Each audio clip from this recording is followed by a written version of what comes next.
All right. Welcome to The Wise Guys, a podcast where we unleash the unthinkable and shatter the norm to help us see things differently, go to the inside edge, and stimulate what? New thinking. Oh, that's a scary thought for a lot of folks right there. If you even have a thought. Oh, there was a little pun in there, wasn't there? Oh, thank you very much. Well, hi, I'm Mac, and I'm your host. And in this episode, this is a kind of a part two.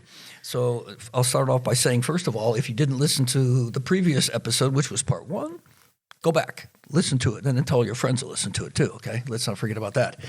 But we're gonna keep on this theme of a little bit of more deep spirituality, and it's part two of the unleashing the inner divine. And we know that each of us is a mixture of, well, maybe a little bit of complacent sort of commitments as well as complex consciousness. That's a mouthful, isn't it? Maybe you can rewind that 10 seconds back and come forward, okay? Just until you get that, right? But, it's going to be fun. We're going to pick up on that, and I think you're gonna have a lot of fun with it. But again, I got my guys, man. Of course I got my guys. All right, Stu. The Wise Guys, Coach Stu here. Hey, Mac. Coach is in the house, man. Hey, Rev. Hey. I'm here with my full humanity and my full divinity tonight.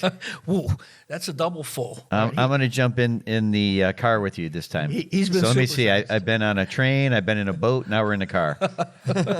Well, see where we go. He's been supersized. Okay, guys, you guys can go the journey together. All right, so We're going to do it. Hey, let me say hello to all of you beautiful exotic cocktails out there. Thanks for being here. Yes, we thank you. We thank you for listening.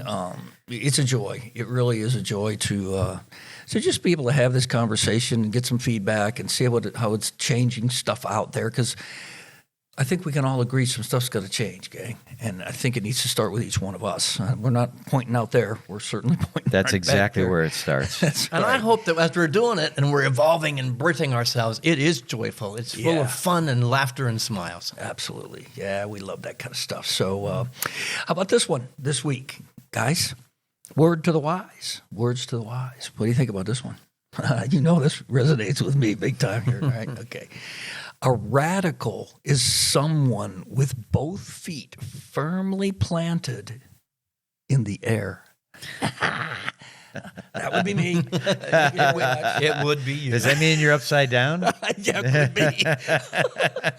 That probably happens more times than not, as a matter of fact. You're one of my heroes who invites me to put my feet in the air and go sideways and go directions I never thought of. I appreciate that about you. Yeah, You know what? yeah. We'll tumble in it together, gang. That's what it's all about. Firmly. So, I love how it's firmly planted in the air.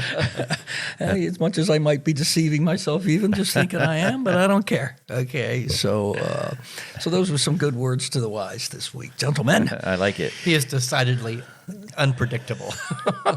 True, very true.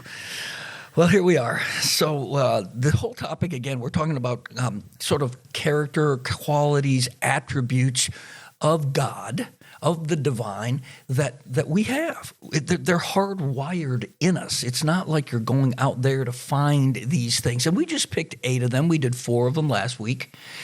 There's lots more, right? So we're not trying to make this sound like it's a definitive list by any means, because that means we got God figured out, right? They could be dormant, inactive, pushed down, Forgotten. forgotten, hidden behind something else, hidden behind that, cactus plant you have over there. You just got to go pull it out. It's there, though. So and telling me if I'm a little prickly, there might be something that's asking for expression. I love it. I just get the clippers out, man. Don't worry, okay? But it's, here's the thing. I was thinking about this after last week's episode, and we were talking last week. The 4 qualities we talked about last week were life, love, Wisdom. And Intelligence. Okay.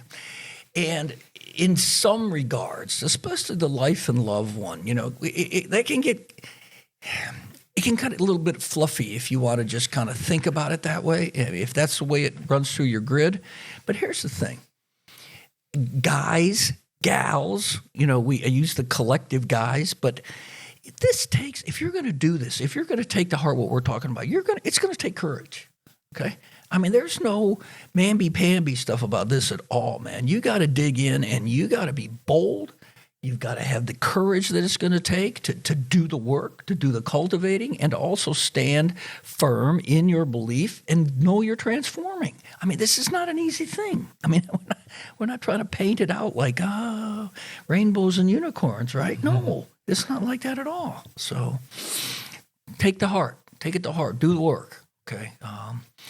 It'll be worth it. Well, yeah, and it starts out with this idea that if we take it from the Bible, but you can weave in just about any other faith tradition, and there has to be a creation somewhere.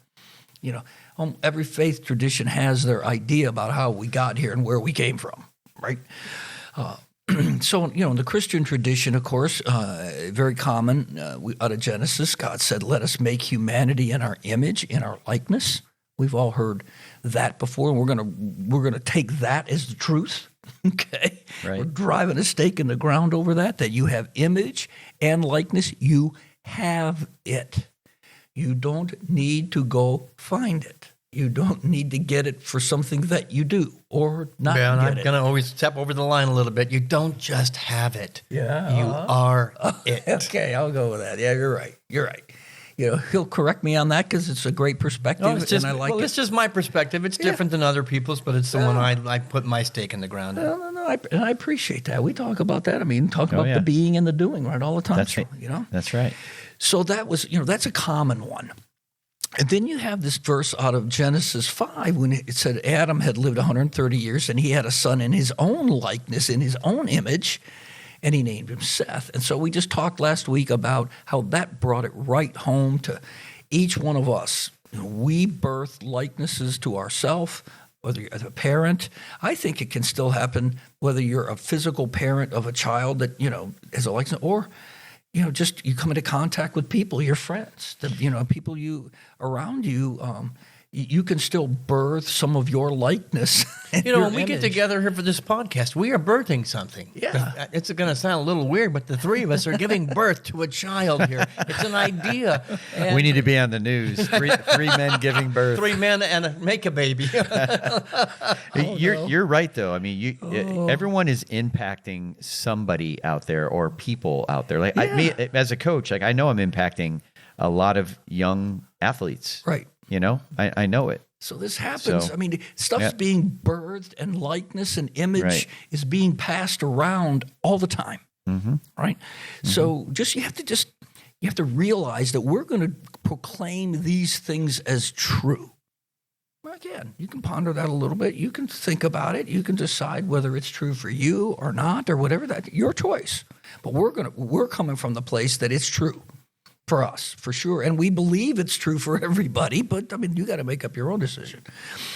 But if you do believe they're true, you got to cultivate them, and it's a flow, right? You cultivate them, and then they flow out of you, right? They flow out of you. You get to see the evidence of those thoughts, those feelings, those beliefs out here. Your children are either misbehaving, showing you what you want to see, or not. We got to go back to the source. So as the kids are flowing from your mouth and from your experiences and expressions, you got to just look at the evidence. Do I like the flow or do I not like the flow? And who has the power to change the flow? Oh, it comes back to me. We do. Yeah. That's exactly Yeah, right. we do. That's it. Okay, so no more excuses, right? They don't work. Can I blame God? Can I blame the devil? Can I blame you guys? Dang.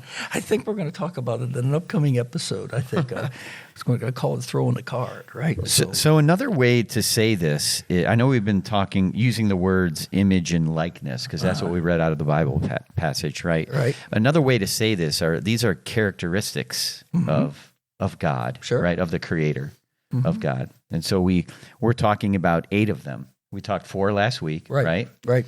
And then we're talking 4 more this week. Would it be okay if I say what the 4 are, and then we'll go to the first one? Would that be Absolutely. Let's can. do that Yeah, because okay. so everybody knows what to expect. Sure, Right? yeah. So the next 4 are going to be peace, creativity, beauty, and joy. So we're going to talk about peace first. All right. And the way I was kind of seeing this is I was trying to think what in my mind, the opposite of peace might be. And it might be different for you and for you Rogers out there. But to me, it was the word that came to my mind was chaos. Oh, You know? all right. So, because there really isn't peace in chaos. But there could be. There is. I know. There is. He's reading my mind. Yeah, there is though. If you've ever seen any movie, anytime when there's explosions going off all over the place, there's that one guy just walking, and nothing's affecting him. yeah. Nothing is touching him. He's peaceful in a state of chaos, which I believe we can be. I want to be that guy. Right. Yeah. Right. So In the midst of, right?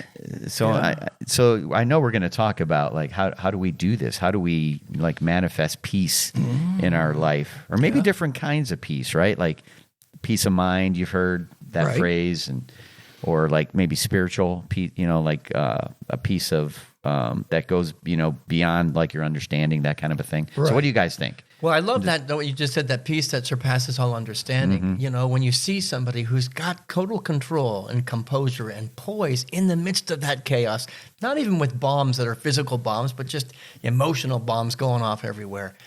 It doesn't make sense to the human ego, because you cannot find that peace through the mind, through the ego. You've got to find it from a different part of yourself.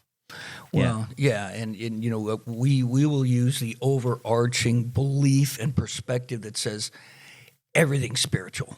I mean, Oh, yeah. there is a Yeah. spiritual component to every single thing, because that's, Right. we'll get on another thing about that, but God is in everything, right? So, it has to come, this greater than thing. It will not happen when your own power. I mean, it just won't. We're just not that. We ain't got it going for us enough, until we unleash that, which it is part of us. As Reva said, we are that.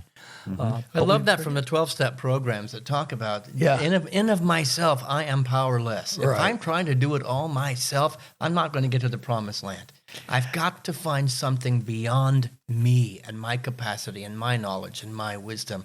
And that, you can call it God. I don't care what you call it. You got to seek it. Right. Something beyond your borders. Right. So when I thought about this, I was trying to come up with and think of some actionable ways that we could develop this or be this peace. So here's just a couple that I know that I do. One of them is being present, right? Staying right here in this moment, not thinking about the past, not going to the future, just trying to be present. Because if you think about going to the opposite ends, going to the past or heading to the future, that could really it could stress people out. You may not feel peace in that, but in the moment, I feel like there's peace there. So that's one way. Another way is like meditation. Prayer is another way to say it, right? Yeah. That's another way to do it. Like what I do in my wrestling practices for this is throughout the practice, I'll stop them and have them take 3 deep breaths, right? Now, I'm not calling that meditation or prayer or anything like that, but I it's, will it's call doing it meditation. but it's doing the same thing. Like Right, it's centering them. Yeah. It's getting them to this state of peace. So when I thought about this, I got to tell a story about my daughter. This is really great, really funny. So when she was younger, first of all, she has me as a parent. And she has my wife, who is a therapist counselor, right? So when you live in our household, you learn things like meditation, like at a young age. So she must have been 3 or 4 years old, and we had taught her like how to deal with her emotions, right? The young kids are trying to figure this out. So we kind of taught her how to kind of meditate, breathe. So I would catch her when things would happen, like she would sit down, kind of cross her legs, and she would just kind of hold her hands in her lap, and she would just look up, close her eyes, and she would look out, and she would say, "Talk to peace. Talk to peace." And what's the craziest thing? Like it would calm her down. It worked. So like when she was when there were things happening in her life, this is what she would do. And as a little like 3-year-old, like I was cracking up. I was like, this is the best. So I asked my wife, I'm like, did you come up with this? I'm like, I didn't come up with this. Mm-hmm. She kind of did it on her own. But imagine if you could do that, like just as an adult, like that's a young person who was doing that. I think sometimes I know some adults in my life that don't know how to talk to peace. They don't know the language. They don't know the energy. Right. So, Well, this is very elusive a lot of times, because we're our own. What is it? We confronted the enemy, and he is us. It's True. You know, Well, I love what you talked about yesterday or tomorrow. God doesn't live in both those places. The only place that God exists and God as peace is in the now moment. Right. 99% of all suffering is because somebody's living in the future or what happened in the past. And so that you have to cultivate that moment to moment breath. And that's what the breath does. The breath reminds the mind and the heart, I'm in a place of peace. I'm in a place of stillness. And I'm existing right here, right now. That's when you find God. Well, this peace thing, and the world needs it. We need it. It has to start within us. There's no doubt about that. And one of the litmus tests that I use as well when it comes to peace for me is I kind of use a measuring stick that says, how content am I? You know, and that's not a passive word by any means. It's just, am I good? You know, Right. am I good? Is it possible to have peace and not be content? I've been as a human going, I'm feeling a little unrest. I don't feel contentment, but I could drop down into a different part of me that does have that, I guess, contentment or peace or connection or whatever you might call it is kind of beyond words. I think it is possible to be feeling humanly the unrest and spiritually go to the place where you might be hanging on a cross and you might be saying, forgive them, they don't know what they're doing. Well, we're so nuanced. There's all kinds of different flavors, and without a doubt, I think it's a beautiful picture that says we're all the above. And what's wonderful is you get to find your way. Right. There you go. Each of us gets to find our own way. Right. It's unique Yeah, because we're all so- beautiful, exotic cocktails. I want to do Sage's way. Sage's way is the Talk best. to peace. I talk to peace. I love that. Yeah. Well, we've already spoken to the whole Bible verse of it being, hearts and minds and greater than. So that comes out of Philippians 4. If you're a Christian or it's out of the Bible, we just wanted to tie it back in, just as Paul in this case is talking about going beyond, right? Right. Guarding your heart and your mind through the spiritual practice. Right. Because again, if you're trying to do it like the Rev said, by yourself, it just ain't going to happen, guys. So, but at the same time, in order to do this all kind of stuff, we got to get creative with how we approach it. Absolutely creative. Back to that scripture, created in the image and after the likeness of God. God is creation itself. God is the creator. We use these words to describe him. And if we're created in that image, that means we were born to be creative. And we stifle God. Somebody puts walls up and boundaries and says, this is what you can do and what you can't do. And it starts at a very young age. Thank God Sage didn't have that, Go explore, go adventure, go explore the inner world and the outer world and create something. Yeah. And it may be odd, it may be weird to the rest of the world, but go do it because that's cooperating with the way you were created as creativity itself. Yeah. So do you have enough confidence? Do you have enough confidence in yourself to be able to say, that's me. That's me. And I'm not, the trees aren't green to me. They're red. Okay. And I'm drawing a red tree. Damn it. Because that's what I see. So wait a minute, guys. Wait a minute. Uh-oh. God is creative, right? Absolutely. The creator is creative. Look at the planet. And we are made in the image and likeness of God. So what does that mean? That means we are creative. And it means that if we're not being creative, we're keeping an essence of God away from us. We're not cooperating with that, which I thought I said the same thing a minute ago, but you're so much clearer than I am. Well, God don't make any mistakes. Right? Well, I love teaching piano students. And, when we were stuck in the laws of, okay, here's the note, here's the meter, here's the way you got to do it, and there would be no joy on their face. And I would say, put the music aside. Let's improvise a little bit. Let's just bang on the piano. Now let's make that bang sound a little bit better. And it was messy and it was sloppy, but it was creative. And it was fun. Every single time that kid would smile. It's like, wow, I'm making music. Yeah. And I'm working with the good, the bad, and the ugly as I do that to get to the creation at the end, the piece of music. So when you teach kids to compose, and I started at age 3 and 4 doing this, wow, they find a peace and a joy and a God essence in the creativity because that's what they were designed to do. It's natural. And the same thing happens with paint. I miss finger painting. I love finger painting.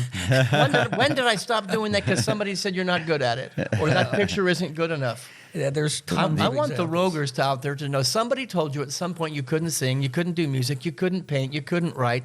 I'm saying put them out of your head. Banish them from the kingdom of your consciousness and go create and do something. And trust it. You got to trust yourself. You know, and the way that we would suggest that happens is that, again, bringing the spiritual dynamic that gives you a peace, that gives you a confidence in yourself and in the greater than, that you can be bold enough to kind of do these kinds of things and look at what's going to happen, man. I mean, we talk about it all the time, right? Go to the inside edge.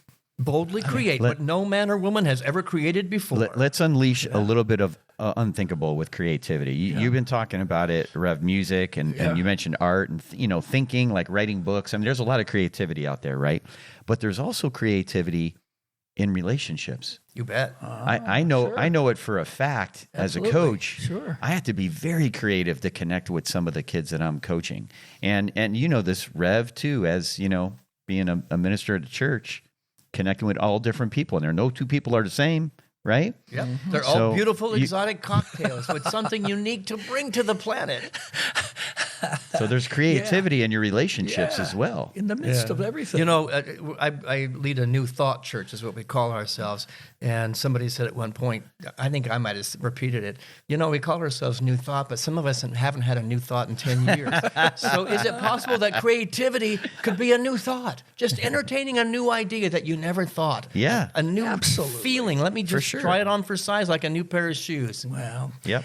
we're going to go to a little bit of a break right now, so be thinking about what you could create.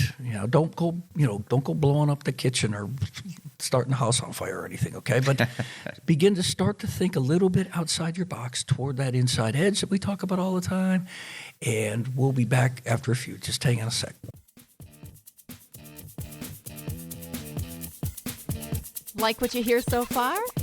Join us in the Rogue Nation by going to our website, gorogue.life, where you will find links to our social media and podcast channels and a way to subscribe to all our happenings. We encourage you to become a member of our cafe, where you can interact with us and fellow Rogers and keep the conversation going. Please share us and like us. Now, let's get back to our Wise Guys.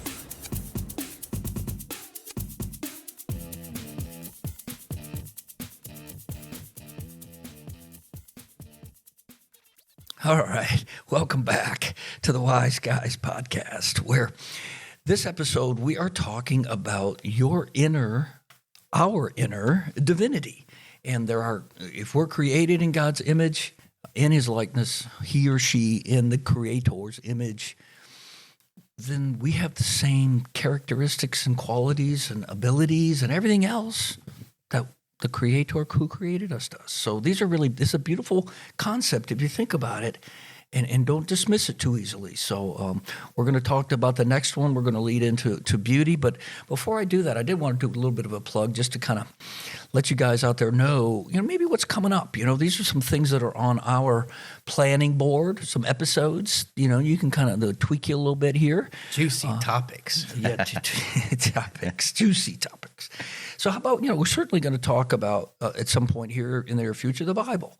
And, we're not going to do a Bible study, but, we're going to give some framing around, that beautiful book and how, there are different ways to look at it. How about just throwing the card? We talked about this a little earlier, but whether it's in religion or faith or just human interaction, there are many times when we just want to, quote, throw the card to think it's going to end the conversation and we can move on. Okay, because it just diminishes and quiets down and gives you the answer. And we do it all the time, and it's going to be interesting when we can talk through that. How about a little bit of practical mysticism? We've talked about being a mystic. We've talked about a lot of the other different kinds of things, but a lot of times people just think that's out there. Oh my gosh, it's the guru on top of the mountain kind of mysticism. It's a beautiful thing, and it's very practical, and it can be practical. So we'll share some of those thoughts. And then coming up here, just talked to a super interesting guy this last week. He just wrote a new book, and we chatted a little bit about him and his philosophy and kind of the way he looks at God and faith and religion. And we really had a great conversation. I think you guys are going to love hearing from him and his perspective. So these are just some of the things that are coming. I'll tweak you a little bit, kind of interest you, so stay in there, keep Love listening. it. Looking forward to all of those. Yeah, so it's beautiful. Yeah. Right? Isn't it? Yeah. It's just all so another characteristic of God is beauty.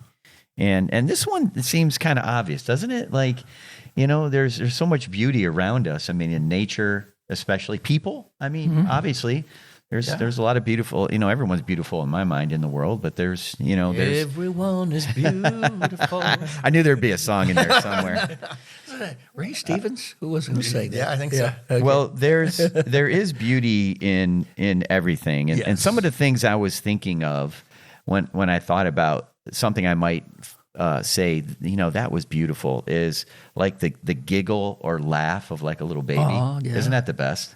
Like that's a beautiful thing to me. Like I'm an animal person. The wag of a dog's tail, or when that dog just cannot get enough of you when you come home. I mean, that is the best.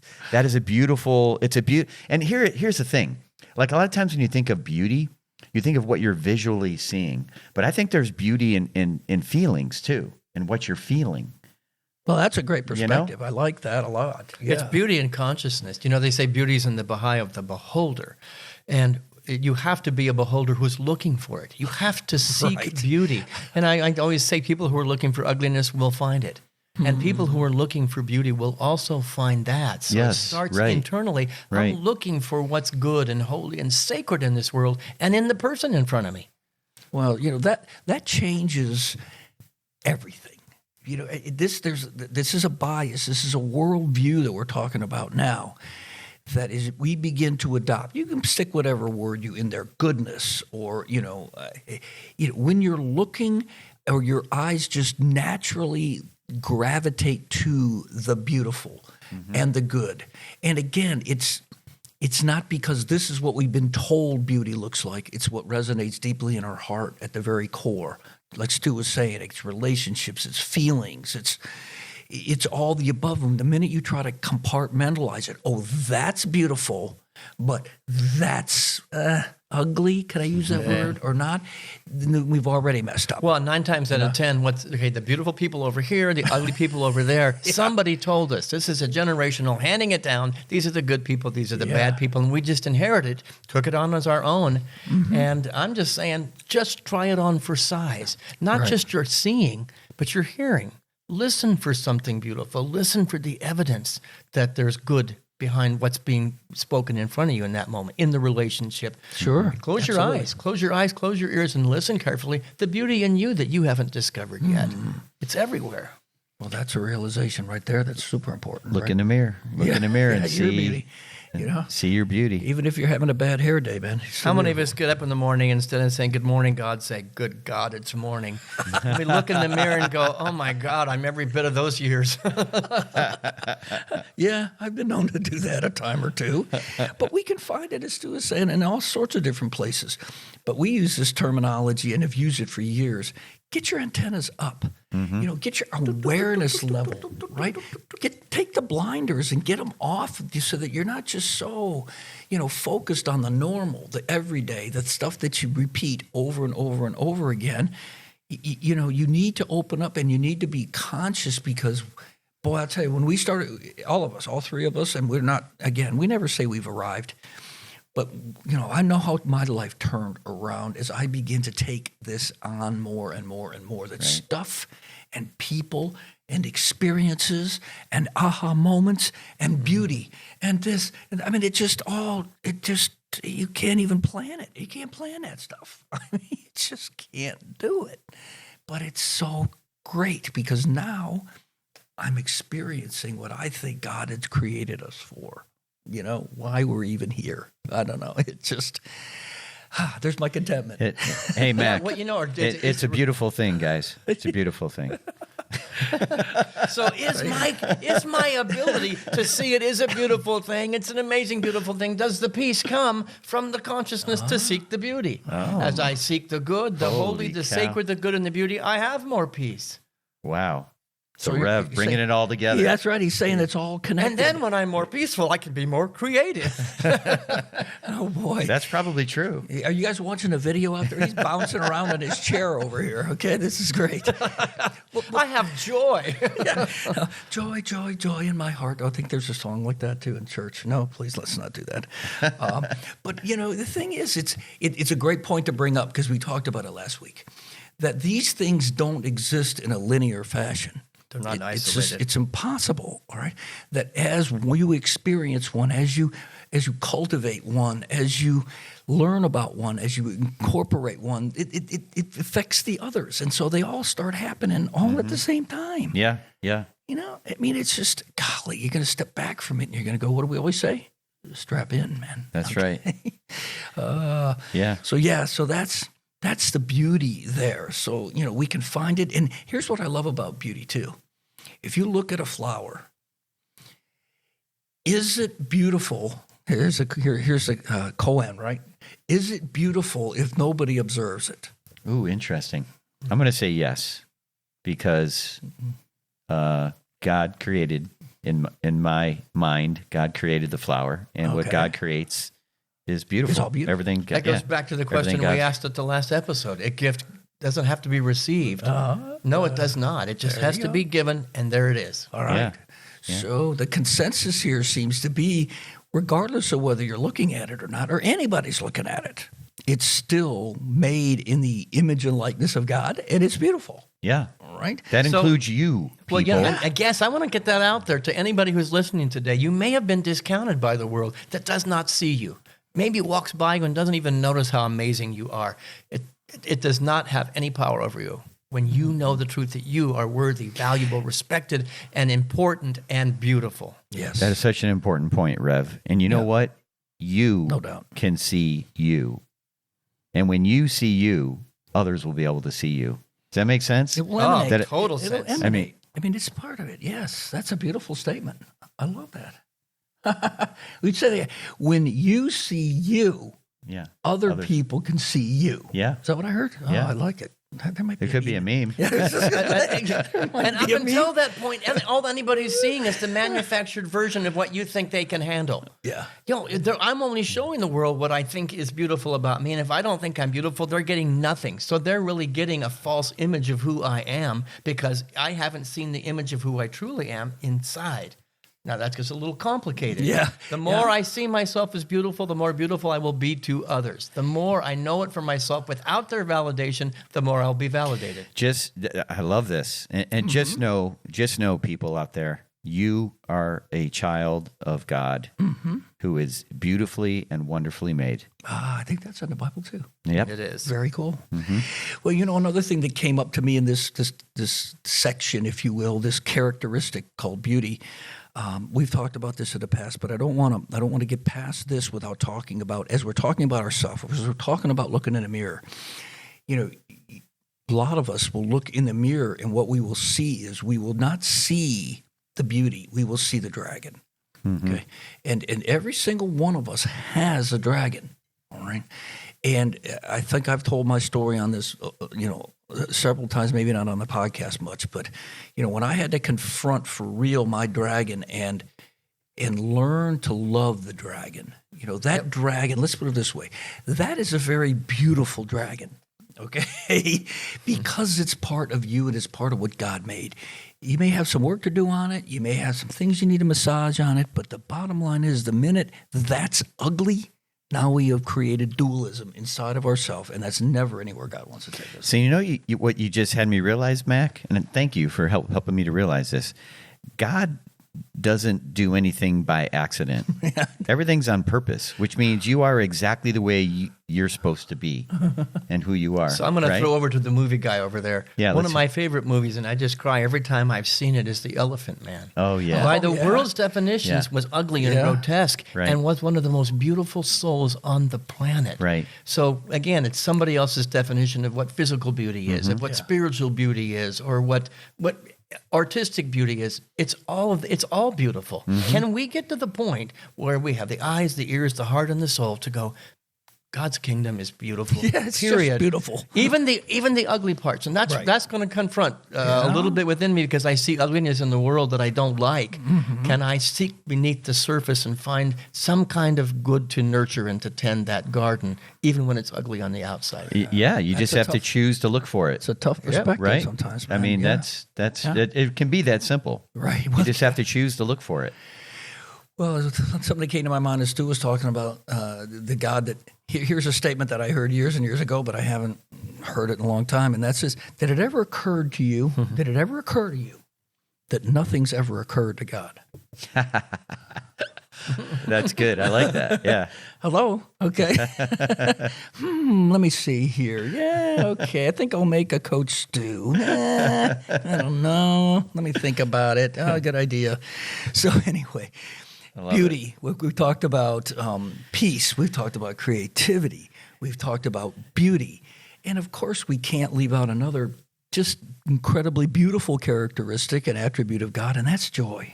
Right? Thierry Desjardins, forgive my pronunciation, said that joy is the infallible sign of the presence of God. And so when God is present and I'm connected and I'm united and anchored in that place, I am naturally joyful. And so joyful, when I'm joyful, there's the awareness that I am consciously aware of my connection to the universe, to the cosmos. And when I'm not joyful, God's missing. God's missing from my consciousness, not from my life, because it's God's always there. But this idea of dancing through life, of singing through life, it is possible. And I know this firsthand because I grew up in an environment where, it was easy to find the negative, easy to find the ugly, easy to call out what wasn't working. And when I began to have a switch because somebody knocked me upside the head and said, why don't you look for something good, even if it's small, I began to be a lot happier human being. Well, yeah. And what I recognize, it could be elusive. the difference between happiness and joy, two very different things. Happiness is all circumstantial. It's all about, I'm happy because things are working out here. Joy is relational.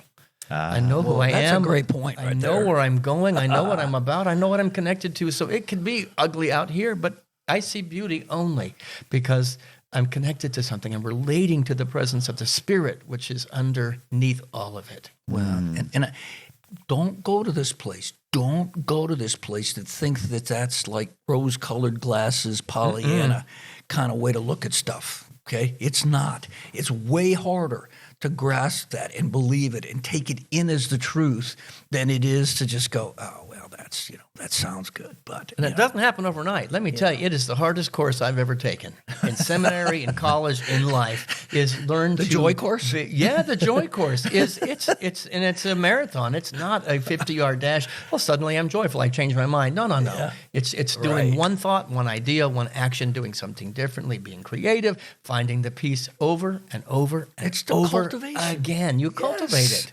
Yes, you got to do the what, Stu?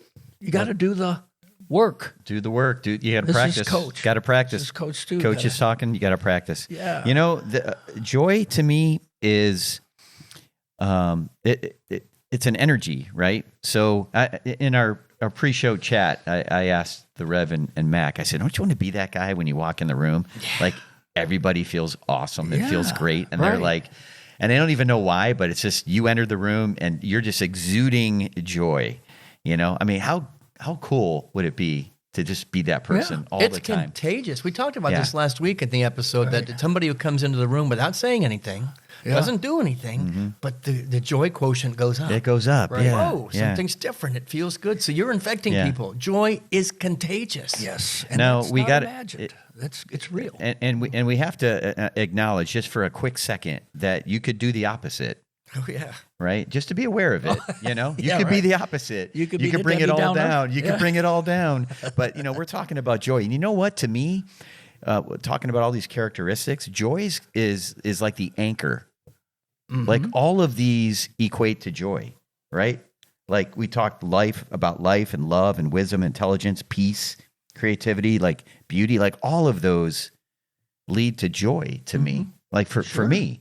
So to me, joy is like the anchor of these these characteristics. Well, I think it's the evidence as well. You ever gone to bed at night and you just have a smile on your face? You just catch yourself. You're thinking, it's like, I'm smiling as I go to bed. It's because I lived all these things, all these pistons that we talked about, these divine ideas are connected. I was firing on all cylinders today, and I'm going to bed full of joy. That's when I get in trouble from my wife. That's exactly That's what you're gonna say. What kind of smile is that? Yeah, like what are you thinking What are you about up right to? now? What are you up to? What's going on over there? We were right on the same page with that, man. There, so this has been so cool. I mean, again, 8, we used 8. It could be 80. All right. I mean, Right. we're not going to limit the is, all right, by any means with trying to describe finitely. Right? Go to the website and tell us what it is for you. We want to know. We'd love to hear. Just go ahead, put some comments out there. Do it on our website. Do it in Facebook for our webpage or our Facebook page. But the big thing is we're wrapping this whole thing up. You know, the first thing you got to do is you got to realize, and then you got to reproduce these things within yourself. You know, it makes a difference not only to you but to the others and to the world. It will expand your consciousness and free a sacredness within you. I mean, we are sacred. We have a deep-seated sacredness created by the Creator. It's beautiful. We just got to let more of it out. It'll enhance your spiritual poise. And I say that, it's kind of a nebulous kind of term, but you know when somebody has poise, you know when somebody has spiritual poise. I mean, we were just talking about it. They walk into the room kind of thing, right? You just know it. You want to sit at their feet. You're willing to listen. They emanate. It's beautiful. You want to be one of those kind of people? Be the kind of person you want to hang out with. That's it. Okay. And, you know, give others an example to follow. That's what Jesus did. He said, come follow me and emulate me. You know, we can do the same thing. Right? Yeah. Right, guys? That's important because as I always say, people are always watching. That's right. They're always So watching. give them a good example while they're watching. Mm-hmm. So, Be the joy. yeah, be the joy. Okay. I wish I could get this thing right. Okay, here we go. There it is. Uh-oh, here we go.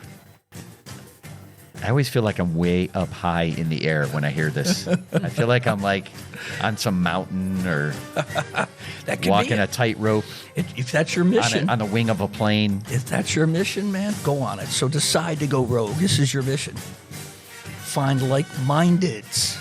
Yeah, again, everything we've been talking about here, they're out there because they're created just like you were created. Then you got to strap on the armor, that belief that you are these things. It grounds you. It keeps you solid when there are things that want to go against it. Then you got to kind of storm the gates, first in your own mind, the thinking, the stinking thinking that you have about a lot of this stuff, about the world, about your biases, all that stuff. You got to storm that gate and be willing to knock it down. And then what you get to do once that happens, you get to what? Unleash the unthinkable. Unleash the unthinkable. Because a lot of this stuff might be unthinkable for you, but don't let it be. All right? Share it with others. Internalize it. Take it to heart. And I'm telling you right now, it's going to change your life. It certainly has. I know for us, I love to see these examples that the guys have given us tonight, and we hope you've benefited by it as well. If you spot it, you got it. So you got it, my friend, and every roger has it. There we go. So true. There it is. So, guys, thank you So tonight. true. It's always great, man. It's just always great being here with you guys. And the wisdom, the wise guy wisdom that comes out, it's just so cool. So thank you. Thank you for listening. Thank you for you being with us. Tell all your friends about us. Tune in next week, and we'll have another unthinkable conversation. Take care.